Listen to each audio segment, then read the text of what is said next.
அறுசுவை உணவு அப்படிங்கிறது நம்ம தமிழ் சமூகம் ரொம்ப நாளா சொன்ன விஷயம்.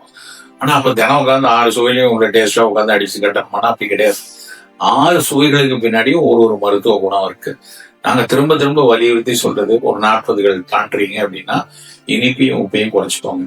புளிப்பையும் காரத்தையும் மிதமா வச்சுக்கொடுங்க. ரொம்ப சூடுன்னு காரமான மிளகா வச்சு சாப்பிட்றேன், மிளகா வைக்கிற பேசி சாப்பிட்றேன்னு சாப்பிடாதீங்க. ரொம்ப புளிப்பா மிதமான புளிப்பு காரம்.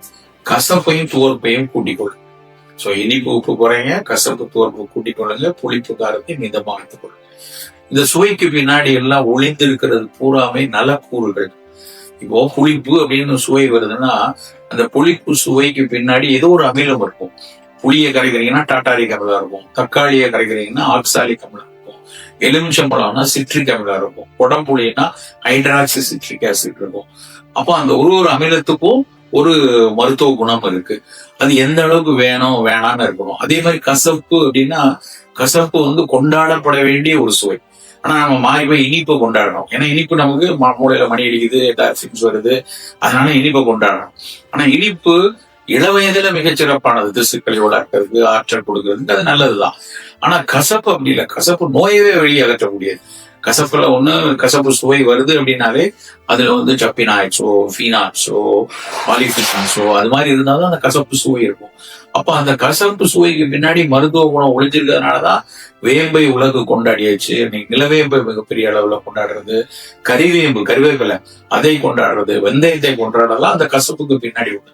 சோ உணவு பழக்க வழக்கத்துல கசப்பு தோற்பை கூட்டி சாப்பிடணும், இனிப்பு உப்பை குறைச்சிக்கணும், நம்ம வச்சிடணும். சரி, இதெல்லாம் சாப்பிட்டா மட்டும் பத்துமானா உடலுக்கு உழைப்பு வேணும். 10,000 வருஷமா அரிசி சாப்பிட்டோம் சார், அன்னைக்கு 3 வேளையும் அரிசி தான் சாப்பிட்டோம், அன்னைக்கெல்லாம் சக்கரை வரல, இன்னைக்கு ஒரு ஸ்பூன் சாப்பிட்டா இப்படி வருதுன்னு சட்டை பிடிக்கிறாங்க. அன்னைக்கு 10,000 வருஷமா இப்ப நான் இங்க டாலஸ்க்கு வரணும்னா கிட்டத்தட்ட எத்தனை குதிரை ஏறி எவ்வளவு கப்பல்ல எப்படி இங்க வரணும். 12 மணி நேரத்துல சர்ற நீங்க இறங்கி அப்புறம் டெஸ்லா கார்ல இறங்கி வீட்டுக்கு உட்கார்ந்தோன்னா எனக்கு உடல் உழைப்பே இல்லை. அப்போ நான் 1 மணி நேரம் அதுக்கான பயிற்சி செய்யணும். வந்துட்டோம், நமக்கு நேரத்து பூரா நடக்கல, இன்னைக்கு போய் ஏரியை சுத்தி ஒரு 5 கிலோமீட்டர் நடந்துட்டு வந்தோம். சோ அப்படி உடல் பயிற்சி ஒவ்வொரு நாளும் இனிமேல் மெனக்கெட்டுத்தான் எடுத்துக்கணும். சோ உடல் பயிற்சி மிகச்சரியா இருக்கணும். அது எப்படி வேணாலும் நல்லா நடை வச்சுக்கோங்க, ஓடுங்க, நீச்சல் அடிங்க, ஏதாவது ஒண்ணு பிசிக்கல் ஜும்பா பண்ணுங்க, ஜிம் பண்ணுங்க, ஏதோ ஒண்ணு பண்ணி உடல் வேர்க்கக்கூடிய தன்மை வச்சுக்கோங்க. சித்த மருத்துவத்திலையும் சரி, ரொம்ப திரும்ப திரும்ப திரும்ப அவங்க 7 உடற்கட்டுகள்னு சொல்லுவோம். 7 உடற்கட்டுனா சாணம், செந்நீர், ஊம், கொழுப்பு, எண்பு, மூளை, சுக்கினம் அல்லது சோனிதம்பாங்க.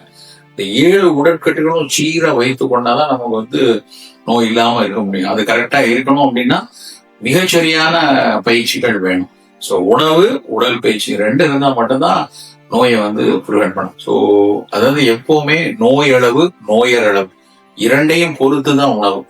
உணவை பொதுமைப்படுத்த முடியாது. எல்லாருக்கும் ஒரே வெரைட்டியான உணவு சொல்லவே முடியாது. ஒருத்தருக்கு பேலியோ டயட் ரொம்ப சிறப்பா இருக்கும், இன்னொருத்தருக்கு பேலியோ எடுத்துக்கொள்ள முடியாது.